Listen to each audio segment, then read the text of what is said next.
Olá, pessoal. Eu sou a professora Eglevânsela e esse é o podcast Sons da Escola. Esse é um espaço de mundo de vivências, um espaço de trocas, de compartilhas, de saberes, práticas, de conhecimento, de ciência e de cultura. Um local de aproximação entre a universidade e a escola. A nossa pauta dessa segunda edição do podcast Sons da Escola é a educação especial inclusiva nas escolas desta cidade de Manaus. E nós estamos conversando, então, com gestores, equipe pedagógica dessas escolas sobre essa pauta tão importante para a educação desse país de modo geral. E para esta conversa, nós convidamos, então, a professora Carla Ângela Freire da Silva, gestora da escola, que é a melhor escola do ensino fundamental, anos iniciais. Finais. E finais. Finais também. De toda a zona oeste da cidade de Manaus, que é a Escola Heitor Leonardo da Vinci. Pintor Leonardo da Vinci. Pintor, tem.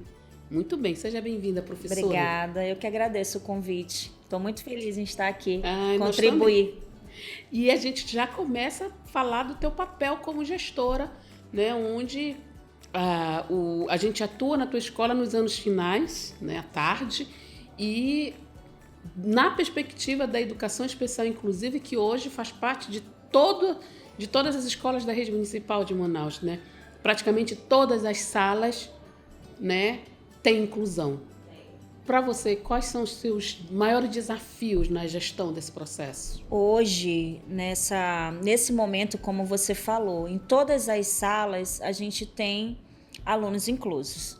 E o papel mais difícil é convencer a família, né, e tentar fazer com que o professor trabalhe com este aluno incluso da maneira correta, né? Não deixá-lo ele somente na sala, ele tem que participar, né? Tem que existir realmente essa inclusão e a família de trazer esse aluno para a escola. A família às vezes matricula o aluno, mas é resistente a levar, fica com medo. Ele não vai conseguir, gestora, ensino fundamental 2, são novos professores, um entra, o outro sai. Com quem que ele vai ficar quando não tiver professor? Porque muitas vezes não tem o mediador, não tem o apoio escolar, né? Então, essa situação deixa as famílias muito inseguras. E o professor, ele precisa mostrar que está pronto para receber este aluno. A escola precisa mostrar que está pronta para acolher. Então, esse primeiro momento, eu digo que a primeira impressão é a que fica, né? Então, a gente precisa realmente mostrar que nós estamos preparados e isso é um papel difícil.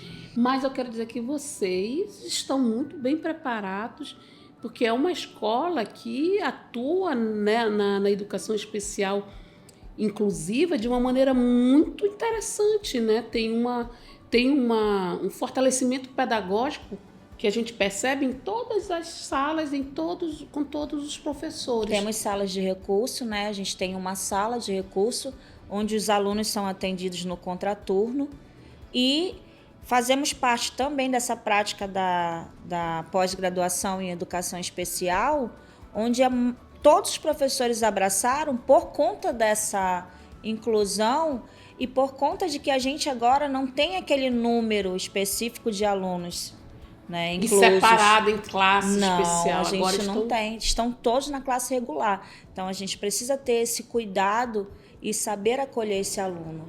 E a gente percebe, porque foi praticamente todos os professores que quiseram fazer essa pós-graduação. Que aceitaram após. E todos colocam a ideia de ter aparatos não só pedagógico, mas também científico, com relação à diversidade de alunos atípicos em suas salas. E aí eu te pergunto, quem são os teus alunos atípicos? Hoje nós temos TEA, alunos com TEAs, nós temos aluno com TEA, nós temos TDAH, nós temos deficiência intelectual, é o nosso maior público, além do autismo. Nossa. Então, nós temos muitos alunos com deficiência intelectual. E assim, como trabalhar o aluno que já vem com uma deficiência intelectual? Ele pode aprender e pode não aprender. Hoje ele pode guardar um assunto que é muito interessante para ele, mas amanhã ele pode não lembrar deste assunto. Nós temos muitos alunos com síndrome de Down e a gente tenta fazer o máximo possível por eles. A gente já montou uma apostila específica para eles, com atividades direcionadas para eles. Vocês trabalham com currículo adaptado? Sim, a gente tem o currículo. O currículo que é usado comum, né? Nós temos atividades diferenciadas propostas pelos professores dentro de cada habilidade que o aluno apresenta, que são os PEI, Plano de Educacional Individualizado. Individual. Então, a gente tenta montar esse plano e encaixar aí atividades que realmente ele consiga. Vocês trabalham propor. com PEI, trabalho articulado com o atendimento especial, educacional especializado com a sala de recursos. Sim. E como é que isso tem resultado? Aí a gente linka, né? Nós temos 2 profissionais na sala de recursos, um que atende pela manhã e um que atende pela tarde. Isso já é uma grande vitória. Sim. E aí, como eles já atendem esses alunos, a gente busca ali, poxa, me dá uma luz, o que ele consegue, quando ele está individualizado com você, ele consegue fazer tal coisa. E assim, muitas famílias negam que o aluno sabe ler, que o aluno sabe escrever. Não, diretor, ele não vai conseguir. Nossa. Entendeu? Eu tive um caso essa semana de uma mãe que trouxe uma agenda personalizada e ela disse assim, diretora, meu filho não copia e eu preciso que os professores coloquem a tarefa de casa. Eu falei, mãe, nós não estamos mais de 1º ao 5º, onde só é um professor. Nós estamos numa modalidade diferente, 6º ao 9º. Entra um, sai outro, vai ficar difícil. Ele tem que tentar copiar. E aí a professora de português veio e disse, diretora, ele não precisa que a gente copie. Ele já tem essa autonomia, ele já sabe, ele sabe escrever. Talvez essa mãe se sinta insegura em relação a ele não conseguir copiar tudo de certinho, mas a gente faz a correção da agenda. Né? Então, as primeiras semanas são de adaptação, tanto para a família quanto para nós. E como é que a família participa? Você falou que tem mães, mas todas são assim? Todas participam? Algumas bem interessadas, estão todos os dias lá, levam os filhos, conversam comigo, conversam com a pedagoga. Outras não. Né? Às vezes o aluno vai sozinho, que já é um aluno especial, mas vai só. Não tem essa responsabilidade. Então, a gente procura buscar os pontos positivos das famílias, né? E assim, como muitas famílias ainda não têm o apoio escolar, aí a gente pede que nessas primeiras semanas a mãe acompanhe. Até para ele se sentir bem, para ele ficar calmo, para não desregular. Pergunta se toma remédio. Então a gente faz toda uma investigação para que a gente possa ofertar uma educação de qualidade. Atuar com ele de maneira justa, né? Sim. Respeitosa. Não só colocá-lo ele na sala de aula e esquecer que ele está ali, né? Ele precisa ser respeitado. Os anos finais deve ser uma coisa mais, porque com os anos iniciais você tem um professor diretamente com o aluno. Né? E os anos finais, como é que você atua com esse corpo docente? Pois é, a gente tem uma primeira conversa, passa para o professor toda a lista dos alunos inclusos, ele sabe quem é incluso na sala de aula, então ele já entra com essa visão. Né? No planejamento a gente faz isso e a gente procura colocar qual é a deficiência do aluno. Uhum. Né? E o professor já começa a procurar modos de trabalhar com ele. Aí, logo no início, a gente já fez essa apostila com algumas atividades básicas, simples, em que qualquer estudante poderia realizar. E aí já passamos para os professores e a partir de lá, de acabar essa apostila, eles já sabem como é que eles estão. É tipo uma diagnóstica, né? Uhum. Uma avaliação diagnóstica, vamos dizer. E aí depois a gente vai montando atividades adequadas e ajudando o professor nessa prática. E você tem uma equipe pedagógica que te ajuda nisso? Eu tenho uma pedagoga, a Andréia, e tenho de manhã a Elisângela. Mas no ensino fundamental, a Andréia é meu braço direito, assim, ela consegue ter essa relação muito boa com o corpo docente. Nós, né? Nós somos uma escola que, graças a Deus, a gente tem a parceria mesmo dos professores. Então, antes, eles eram muito resistentes a essa prática da inclusão. Hoje, com o olhar da pós-graduação, eles... Sério? Já ia perguntar isso. Muito bom, assim, eles reviram muita coisa.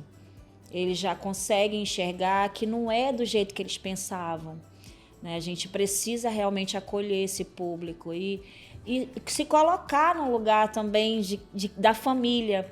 Às vezes a gente critica muito nossa fala, às vezes é até pesada, mas hoje eu vejo que a equipe já tem um olhar diferente.